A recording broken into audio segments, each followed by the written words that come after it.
안녕하세요. 비즈니스 유튜버 YG코멧입니다.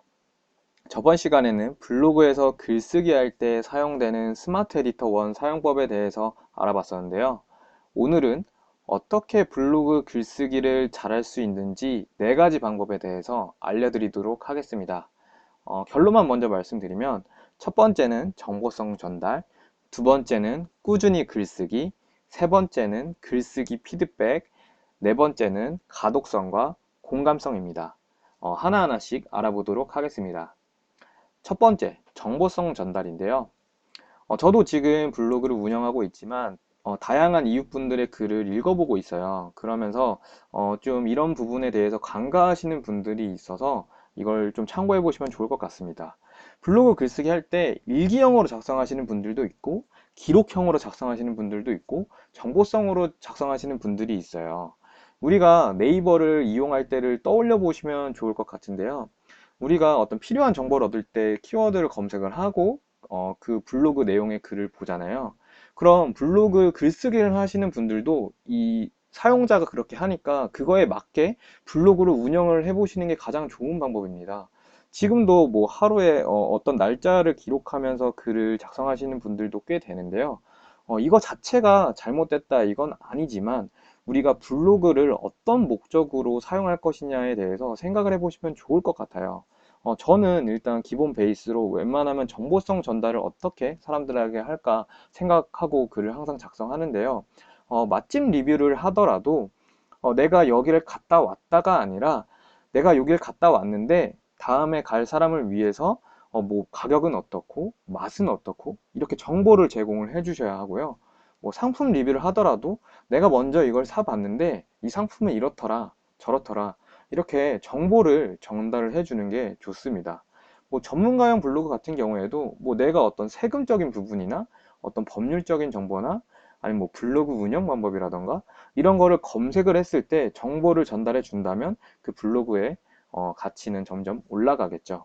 네, 이렇게 첫 번째 정보성 전달에 대해서 생각을 해 보시고 글을 작성해 보시면 좋을 것 같습니다. 두 번째는 꾸준히 글쓰기인데요. 저 같은 경우에도 지금 1월 12일 날 블로그 글쓰기를 시작해서 지금 총 241일째 매일 글을 쓰고 있습니다.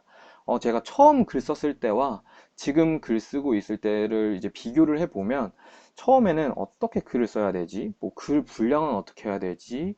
뭐 어떻게 글감을 써야 되지? 이런 고민들을 굉장히 많이 했었는데요. 요즘에는 그런 고민들을 거의 안 하고 글을 이제 쓰고 나오면 그 글자 수도 거의 비슷비슷하더라고요. 글자 수 같은 경우에는 뭐 정해진 건 아니지만 전 요즘 1500자 이내에서 글을 작성하고 있고요.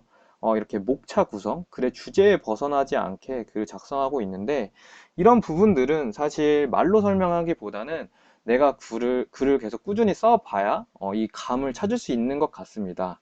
글쓰기는 굉장히 운동과 비슷하다고 생각이 들어요.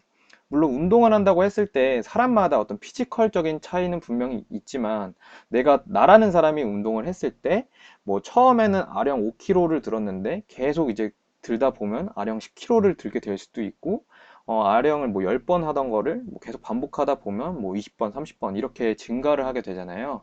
이렇게 운동도 나라는 사람이 계속 이렇게 하다 보면은 증가하는 것처럼 글쓰기도 계속 하다 보면은 조금 조금씩 성장하는 것을 느끼실 수 있으실 겁니다. 되게 원론적인 얘기지만 글쓰기를 잘하는 방법은 글을 계속 꾸준히 써보는 게 가장 빠른 방법입니다. 세 번째는 피드백인데요. 글을 그냥 무작정 계속 많이 쓴다고 해서 글 실력이 느는 것 같진 않아요. 내가 글을 쓰고 그 글이 뭐 좀 잘못된 건 없나? 좀 주제에 벗어나진 않았나? 이렇게 피드백을 해주면서 교정이 필요한데요. 본인이 좀 내 글을 객관화해서 읽으실 수 있으신 분들은 그냥 혼자서 피드백을 해보시고요. 나는 좀 되게 주관적으로 글을 보신다고 생각하시는 분들은 다른 분들께 뭐 피드백을 요청을 해서 글을 교정해 나가시는 방법을 추천드립니다. 글을 계속 피드백을 하시면서 좀 주절주절한 내용들도 좀 빠져야 하고요.